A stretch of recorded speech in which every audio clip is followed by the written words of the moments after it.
Hello, and welcome to another episode of the IBMS podcast. I'm Rob Dabrowski, the editor of the Biomedical Science magazine, and in this instalment, I'm joined by Laura Taylor, a Band 5 biomedical scientist working in histology at Harrogate Hospital. The discussion covers a range of areas, from working in a small team to training in competencies, co-chairing an LGBT plus staff network, and social media. I hope you enjoy the episode.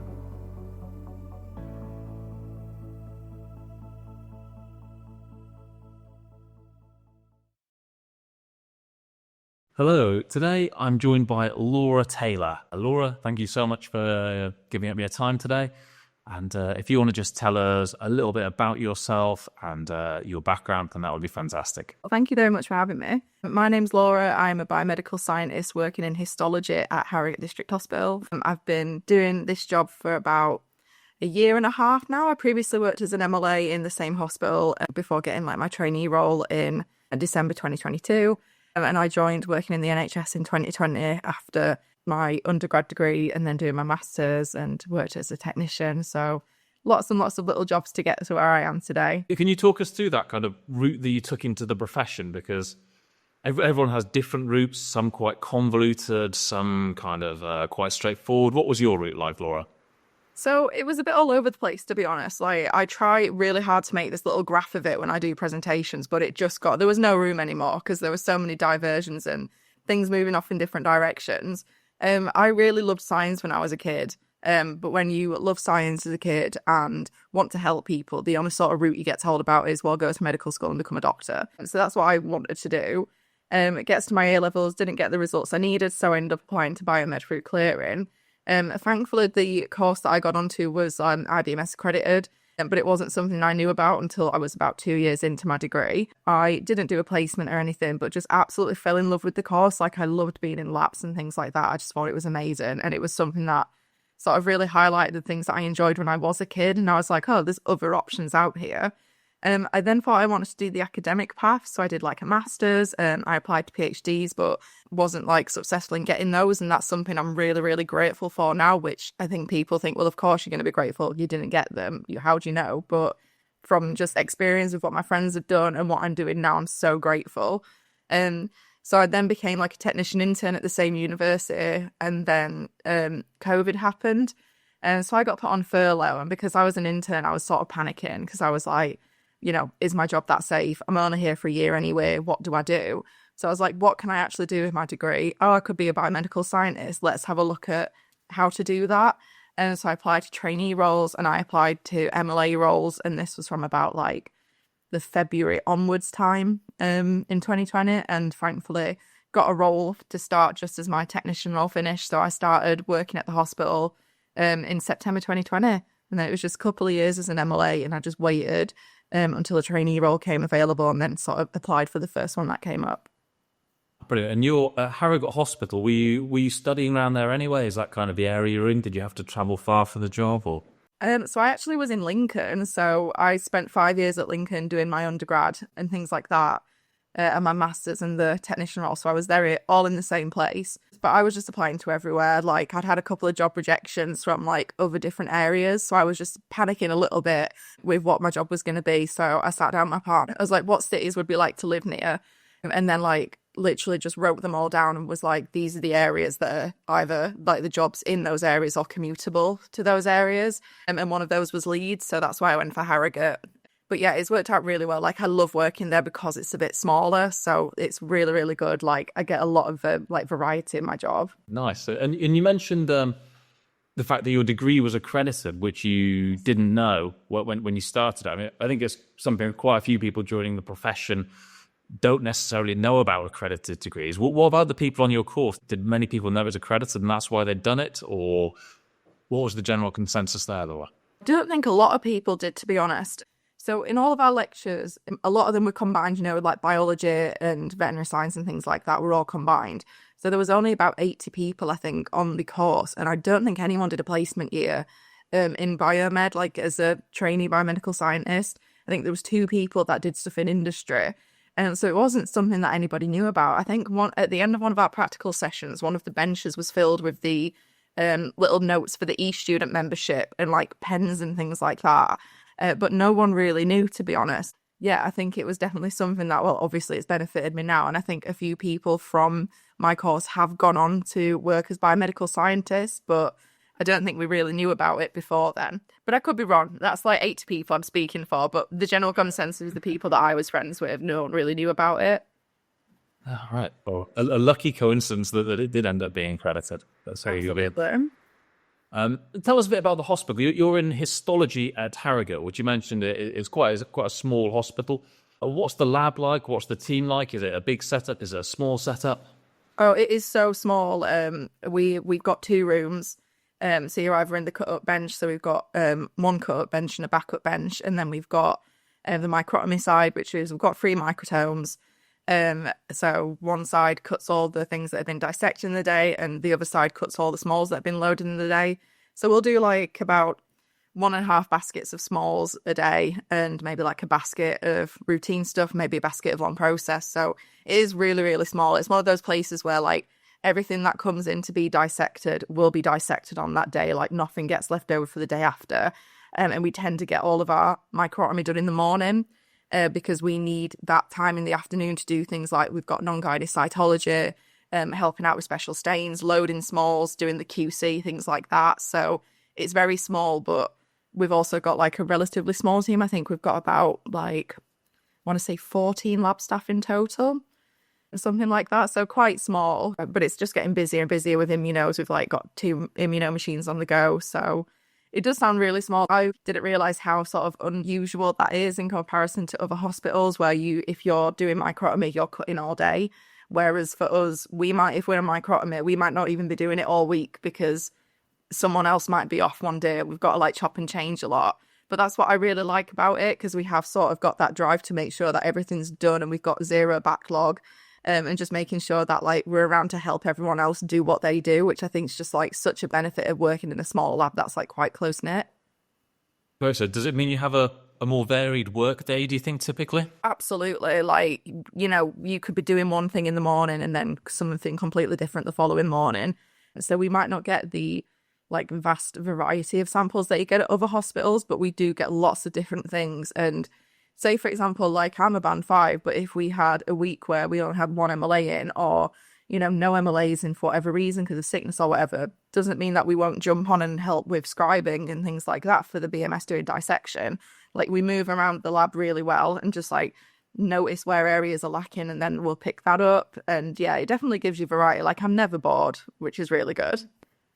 And are there disadvantages as well? Because I work in a very small team, and before I go off on holiday, I have 2 horrific weeks of incredibly hard work to make up for the fact I'm going to be away. Then when I get back, I've got two horrifically hard weeks again. Is there a similar thing where I'm assuming it might cause issues if lots of people are going off at the same time? And does having a small team mean there's less kind of flexibility and you've got to be more structured? Not really. If anything, the flexibility helps with making sure, not a lack of structure, but like knowing that you know where all the areas are. So I'm like, I know that this needs doing in the morning because this will need doing in the afternoon. It just means that we can all speak to each other. And I think because of knowing that we need to have the microtomy done in the morning, like you'll pick up the pace a bit because you're like, well, I need to get this done so that I'm free in the afternoon.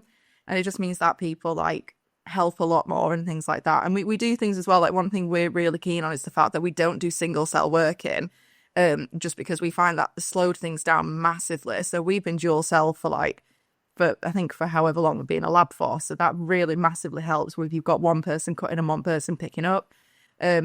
Just making sure that you know the areas where you can save a little bit of time and knowing the areas where things are a bit, that those are the areas that slow things down. So what can we do to speed things up to get to that point? And, things like that. So yeah, it really helps, to be honest. And how's the workload looking? Has it been, since you started in the lab, has it been pretty kind of stable and standard, or peaks and troughs? Is there a gradual rise in cases? It's definitely got gradual. I'm not like a gradual increase. We have more people doing things on weekends, to like make up for COVID, backlogs, things like that. Non-gynae cytology seems to have massively just like shot through the roof the past couple of years. So yeah, it has definitely increased, and the like parts per case have also massively increased. So yeah, it's definitely getting busier, which I guess is good because we want to get through all the people that weren't able to make the surgeries during COVID. Oh, definitely. And I believe one of the things you're involved in is the registration portfolio and training. Can you tell us a bit about your kind of role there and what you do in the lab? So I've always liked, helping people in training and things like that. I've always enjoyed it. So when I was like a trainee BMS, I was still helping all the MLAs and making sure that everybody sort of knew what they were doing, the best practices, things like that. Giving them little cheat sheets that I'd done and stuff like that to just sort of like help them sort of jump into the role and be as comfortable as possible. And then I think I'd been registered. I don't think it had been too long when I got told you officially want to be like training the MLAs. And I was like, well, I'm sort of doing it anyway, so that's fine. And then a few months later, so I think like mid last year, I want to say, I got asked, do you want to be like a deputy training officer and to help people with the registration portfolio? So things like if they're a bit stuck on how they can hit a bit of evidence, giving them some ideas, things like that. But then that's just sort of grown and grown that, myself and the trainer are making, we're updating all the competency documents, we're doing all of the training files and things like that and making sure people are getting things signed off and stuff. So that's really, really good. So yeah, I do like it. I like seeing that, especially we've got someone at the minute. She was a MLA and now she's doing her registration portfolio. And she's only been with us like a year and a half. So it's been really nice to be like, oh, I showed you how to do that as an MLA. And now I'm showing you how to do like the BMS thing. So that's really nice. And what do you enjoy about that role, about helping people with their training? It's just like seeing people grow and seeing like, and you can literally see someone connect the dots in their heads and be like, oh, I understand this now because of this reason. That's just something that I think is really good. And it just like sets up the workforce for like, being the best that we can. Like if you say to someone, look, when I was doing it like that, I didn't find it really useful. So here's my sort of like cheat sheet on how to do it a bit better. And then seeing people just grow in confidence, like it's so good. Like it's really nice to see. You're obviously quite an outgoing person who is good at communicating. Are there any other particular skills that you need to be helping with training, whether that's organisational stuff or I'm not sure? This is wild as well because I feel so anxious speaking to people and doing things in public, but then I seem to like apparently do okay at it. Just being open to ideas and stuff and sort of making sure that you have that back and forth with someone, like maybe seeing what's the best way that they might understand something. Like, a lot of people, like the last that I'm talking about, she's very much like, I want to know the reason why behind I'm doing something, which I completely agree with. Like when I was an MLA, I just said to the BMSs, I was like, can you just show me all the BMS bits as well? So then I know what I need to do as an MLA to make that better, because we're not like two halves of a department, we're a whole department, and it just makes things a bit better. So I'd say just like, but also as well, making sure you're not doing anyone's work for them, making sure you're encouraging them to generate their own ideas and, ask questions and take themselves off to do things self-directed, whilst being there to be like, sort of a helping hand. Like there's many times where someone's come to me with something, I'm like, I know that you know how to do this. Have you looked at other avenues first before like just asking? So, encouraging sort of that independence as well, because that's what's going to be the best thing when you're not there. And when we've got very little staff, that's going to be the best way that they can like do their job the best. Can you approach every individual in exactly the same way, or do you have to tailor your style of training to each individual person? Oh, I'd say absolutely tailor yourself to each different person. Like some people need you to be more hands-on, or they'll need something a bit more visually, things like that. Like, again, I keep talking about this one BMS, but she's like the main person that I'm like helping at the minute and training. So I'll just be like, stop what you're doing. Can you come on over here? This is how I'm doing something. Can you see how this is wrong? This is what you're looking for. So she's always like, if I'm cutting something and it's wrong and you notice at QC, can you please show me?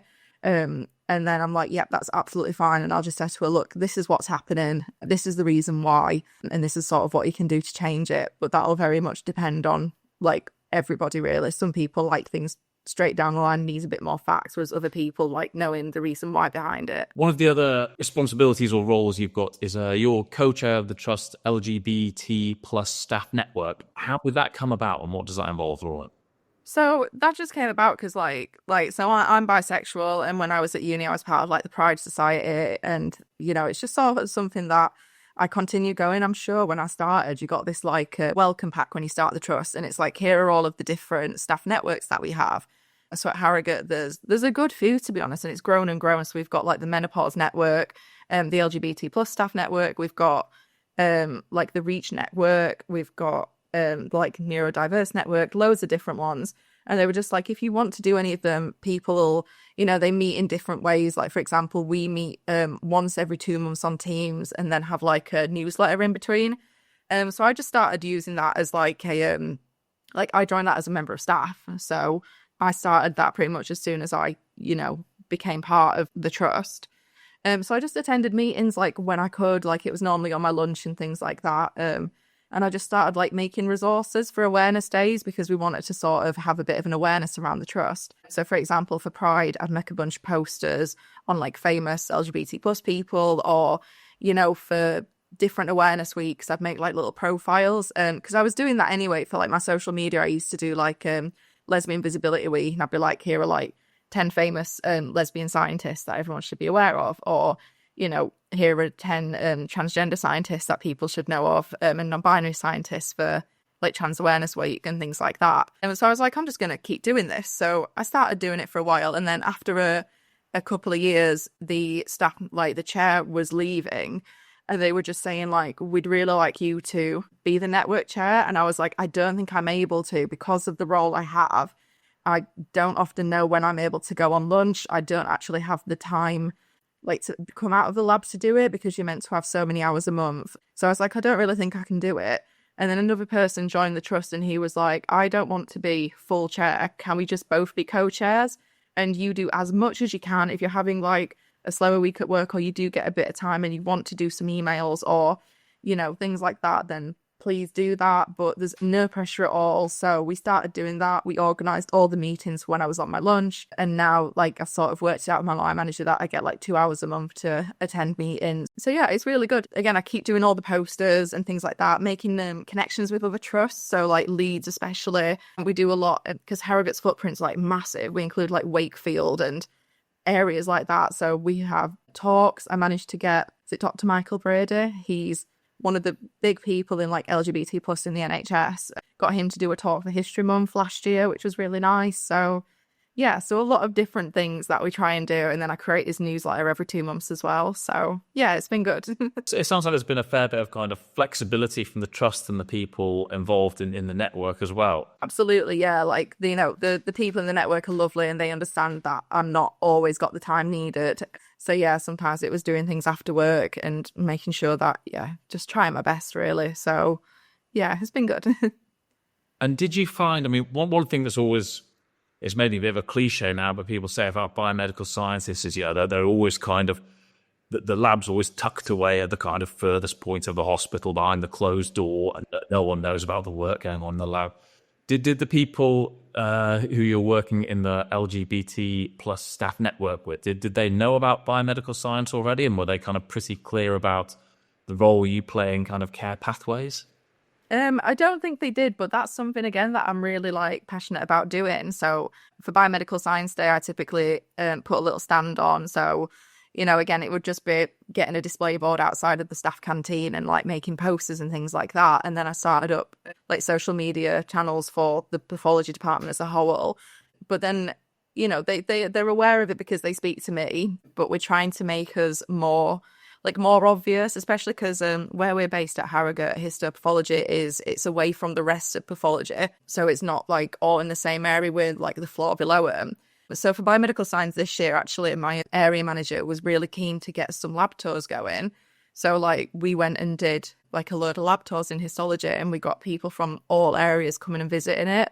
And they thought it was really interesting. So yeah, they're really, really like keen. And the person, like my co-chair, he's fantastic. Like he always wants to know what I'm doing. And like I did a Pint of Science talk last year, and he was like down at the front watching me, like supporting me. It was so lovely. So yeah, they're really, really like encouraging. Brilliant. And did you manage to make it along to any of the Prides this year? Leeds Pride is in a couple of weeks. But yeah, hopefully going to try and attend. The NHS professionals are letting us walk with them. And so me and my co-chair will be walking that, which will be really, really nice. We did it together, not last year, the year before. And it was lovely. Like it was really emotional. Like I had to keep trying to stop crying as I walked around. But yeah, it was really, really good. So yeah, I enjoy it. Oh, so it's always such an inspiring event with everyone coming together, and there's such a great atmosphere. Yeah, I love it. Absolutely. Like the IBMS Pride in London, and I saw that they like had a place to like walk, and I was like, that looks so good. Like everyone looked like they're having such a nice time. And you mentioned it in a lot of the stuff you do is kind of talking about scientists who have been inspirational, who are from either transgender backgrounds or LGBT plus backgrounds. Are there any particular ones that have really inspired you, Laura? Yeah, so there's loads of different ones in STEM that really inspire me. I mean, Sally Ride's one. She came about recently as well because I was reading like a book, like a completely fiction book, but it had a storyline about two like LGBT plus scientists in it, and they was talking about Sally Ride in it, but I didn't realise that she never came out until like after she passed away. So that made me really sad. But there's loads of different ones. Like there's a great site called Pride in STEM, which has loads of different people. So there's a PhD student actually who is known as a drag queen sassy science, and yeah, they look really interesting, and they like study looking at graphene and things like that. So they're an interesting person. Oliver Sacks as well.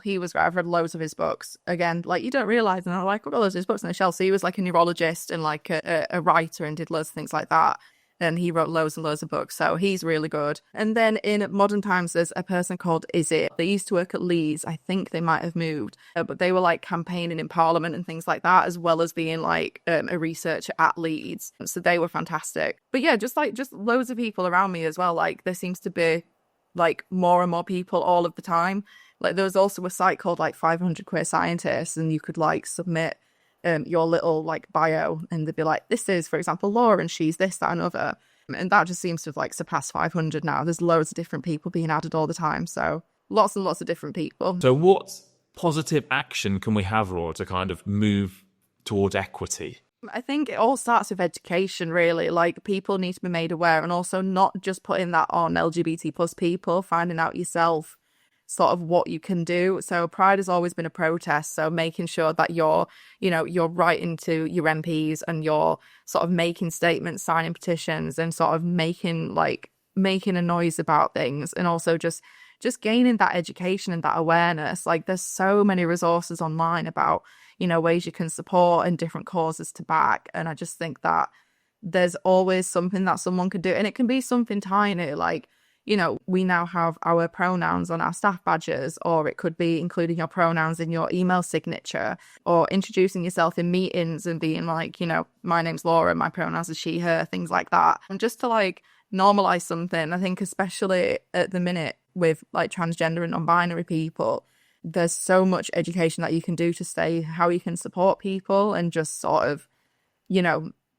fight the fight with them, because sometimes it can be really difficult feeling like there's no one fighting alongside you. So if you're able to do that, like that would be really, really beneficial. And you're more active on social media. Is that kind of one of the main routes you use for disseminating this information and kind of getting people actively involved? Yes, definitely. Like it's not as much anymore just because, and I feel like this is something that it's quite common now across the whole social media scene. I think especially quite a few content creators in America, things like that, because it can just be exhausting because it feels like you're trying to make this difference, but you're not making it. Like I remember posting something a couple of years ago for Pride in STEM Day, which is in November, and I was getting some horrendous messages saying that I was a disgrace to science, and I'm just there like, I'm literally not, but brilliant. And it was really horrible. So it can be quite difficult, but if one person engages with you or realizes that you've made a difference, then that's like worth it. Though we shouldn't be getting any form of hate or anything. But yeah, social media, I think it's even just like being a person yourself. So for example, like I got invited onto a podcast with a young lass. It was her like science project at school in America. And I was always so about like, raising other people's voices and putting them forward in this, that, and other. And she was like, oh, I chose to spoke to you because you're quite open about being a scientist who's bisexual. And I was just like, oh, I spent all this time raising up other people's voices that I didn't realize that my voice would be that to someone else. And it was really emotional. I think I came off the recording and just cried for a bit because it was just so lovely to hear. But yeah, just being like that, I think it's just worth having your voice put in and, just sharing things that other people can care about. Yeah, and it must be hard to be able to tell what's making a difference, because it's not like a conversation that we're having now where, you can see impacts on people's faces and things.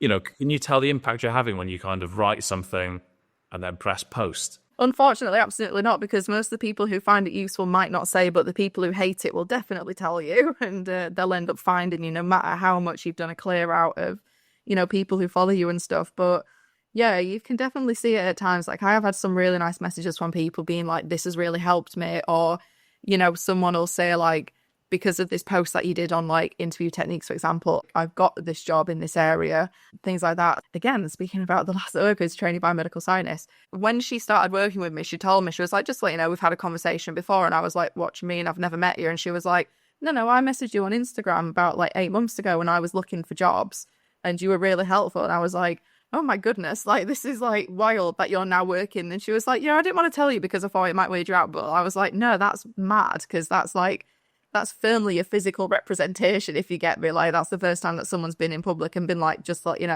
this has helped me. So yeah, it is nice sometimes to see that. So can you tell us about any kind of practical advice for other people who want to build a following in order to kind of get information that they want out there? What should people do? Well, what's the best way to approach social media? Just start. Just if you're in any doubts or you're thinking, oh, no one will look at my things, like, it's the fear of being cringy, I think, that people worry about, but it literally doesn't matter. Like, no one cares, or the people who are important won't care. So just try. Like, honestly, I started my social media page because I took a lot of photos at work and when I was a technician, like, because I was doing like loads of different kinds of practicals, so I was taking photos like all the time. So I just started posting it. And from that, I realized, I think some people would actually appreciate my advice. And then that's how it moved on and things like that. And, just honestly, just start posting things. You'll find what people are interested in, what you can provide to people, but also just have fun. Like, I feel like in the world that we're in at the minute, everyone is so busy and so tired that if you're just having fun with something, it doesn't feel like as demanding or as taxing. And then practical things wise, I would just say, like, always double check with your workplace what you can and can't post and things like that, which I don't know if fully everyone is aware of. So yeah, double check that what you're doing is okay. Make sure you got permission for things.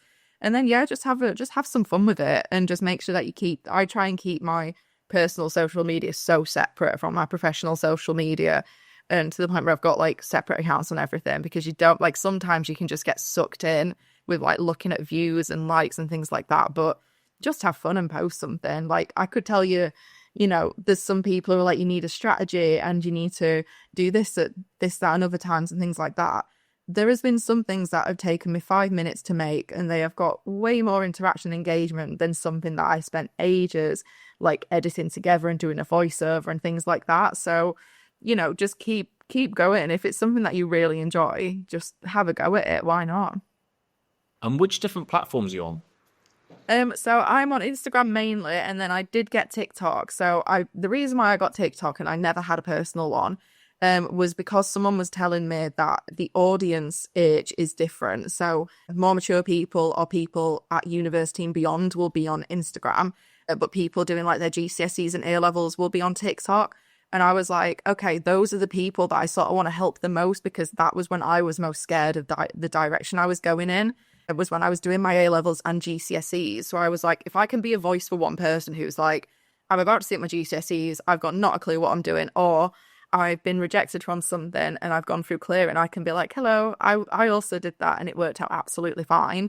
So yeah, that's sort of why I wanted to go on there. I did start YouTube, but sort of took a step back from that just because, again, it is very long. And I think as someone working full-time in the NHS, to then come home in your evenings and relive what you've done every day, like trying to make a video, it was just getting a bit much. But it's something that I would love to go back to in the future, is doing more long-form content. So, but yeah, mostly TikTok and Instagram is where I'm on. Completely agree that these things can be massively time consuming. When do you manage to squeeze in your social media? Is it something you do in the rare lunch hour you might get, or before work or after work? Is it something you do to relax? Firmly after work, to be honest. So I might get some like video clips in the day, or I might shoot them after work. Obviously nothing will ever like take away from the job that I'm doing, so I'm never going to be posting things when I'm absolutely rammed at work, and I don't think anyone would be. So yeah, it's 100% in my evenings that I do that. So I'll try and like make as much as possible, or sometimes use clips from quite a while ago if I've not had time to film anything. And yeah, 100% in my own time. And what's your main aim with your social media stuff, Laura? If you're kind of putting out one central key message and getting that understood, what do you want that message to be? I think my main message has always been that there's no set way to be a scientist. And I think as someone who was particularly gone from redirection to redirection and path has changed so many times and, who might not look like a typical scientist, that's sort of what I really want people to be aware of. And, it's something that I've done right from the start is that there's no set way to be a scientist, and a scientist can be anyone. Have you had much feedback of people say, oh, God, I didn't know what a biomedical scientist was? No, absolutely. Like, a lot of people weren't aware. And, especially when I did the lab tours for Biomedical Science Day as well, some people would be like, I had no idea about this, or I've heard of your department, but I've not actually known what goes on behind the scenes. Because at first I was thinking like, oh, this is going to be really useful to people applying to biomedic uni, this, that, and other. But it's sort of becoming apparent that it's really useful for patients as well, because the thing that eliminates fear is your education. So if someone knows, like someone's nervous to go in, I'm getting my appendix out, I'm a bit scared, I don't really know what's happening. And I can be like, do you want to see where your appendix goes? Like maybe, the route it takes, the amount of people that are really like taking care of you. Like, I think it really eliminates that fear. So yeah, that's something that I think has really helped people. And as well, because it's like social media is global, isn't it? So some people be like, oh, I didn't know that job existed in the UK in comparison to what they call it over here in Australia or America or things like that. And then people will be like, how do you get that job in the UK then when I'm already doing it in America, but I'm looking at coming to the UK and things like that. So yeah, that's one of the things that social media has been absolutely brilliant at, isn't it? Opening up kind of global discussions. And the IBMS has been having, quite a big push on kind of demystifying the profession. Things like Biomedical Science Day and Harvey's lab tours as well is an incredible one to educate young people who are in hospital for tests. Where do you think we are at the moment with the kind of the recognition of biomedical science as a profession? I think it's getting a bit better. I still don't think it's where we're at, but I think it is becoming more and more popularized. And I think social media does have a part to play in that. Like, my friends messaged me the other day and they were like, I found another biomedical scientist on TikTok. And I was like, oh, tell me who she is. Like, what does she do? And they were like, oh, she's like a hematology night shift person. So I've now been watching what they do as their job, because I know what you do. So, I now know what this other person does. And I still think like it's still difficult to sort of be seen as equals, or to sort of people to understand what a huge part that we do play in like the patient journey in comparison to someone who's more patient facing, like a doctor or nurses or surgeons. So it's gradually getting there. I think like other people's experience is probably going to be completely different from mine, but I'm definitely seeing more and more people sharing biomedical science and things, and a lot more people being aware of what to do to get into it, whereas I did, like, obviously I didn't know at all what I needed to do. So yeah, I think we're getting there. Still a way to go, but definitely getting there. Is there anything specific that you think we need to be doing, whether that's things like Biomedical Science Day and social media? Is it just a case of carry on doing things such as that, or are there any specific actions that you think we should be doing as a profession to increase the profile? I definitely think the engagement and things like Biomedical Science Day will definitely help. It'd just be good to have that engagement and recognition all year round. So, for example, I've got a colleague, he's worked in biomedical science since, goodness, ages, since it was like the blue book and not the portfolio, like, or the logbook. He's been doing it for years. And he was saying, he was like, we just used to get like members of the public round and they would come on a lab tour and things like that. Like, you didn't have to arrange it in such a way that we do now. And I understand that things change with regards to like UCAS and making sure that things are okay in the lab. Like, there's certain hoops to jump through. But I think if all the trusts as well are open and accepting of what is okay, because I think sometimes people get a bit worried and they're like, oh, we don't want people to see that, or we don't want people to know that, or, things like that. But then it's like, actually, it's absolutely fine and people are more interested than scared of something. So I think it's just like trust working with the teams like in pathology would really help with sort of that engagement and spreading that awareness. And yeah, it'd just be good to see more like just in general, to be honest, Great. And you've had quite a convoluted route through the profession, Laura, with lots of kind of different kind of side shoots going off the kind of the main stem of what you've been doing. Where do you see yourself going from now? Have you got kind of a straightforward trajectory for a little bit? Are you kind of happy sticking with what you're doing or focusing on the things you're doing at the moment? Yeah, I think I'm really happy where I am, like career-wise. I'm currently working on my specialist portfolio. I'm in cellular pathology, so I've been doing that since January, and I'm hoping to submit that next June, I think, is my deadline that I've sort of given myself. So yeah, I'm just currently working my way through that at the minute, and then hopefully I can become like more involved with the training. I can't remember how many years of experience it is you have to do to be able to then go on to the specialist. And I obviously wouldn't want to mark anyone specialist when I've just done my own. But I'd love to do like the registration portfolio verifications, and I'd really like to do that in future. It's just nice seeing more and more people like coming on board with this profession. So I think that's something that I'd really like to do. But Cell Path definitely has my heart, and I don't see myself changing department, but who knows what the future entails with what I like doing, you know. Brilliant.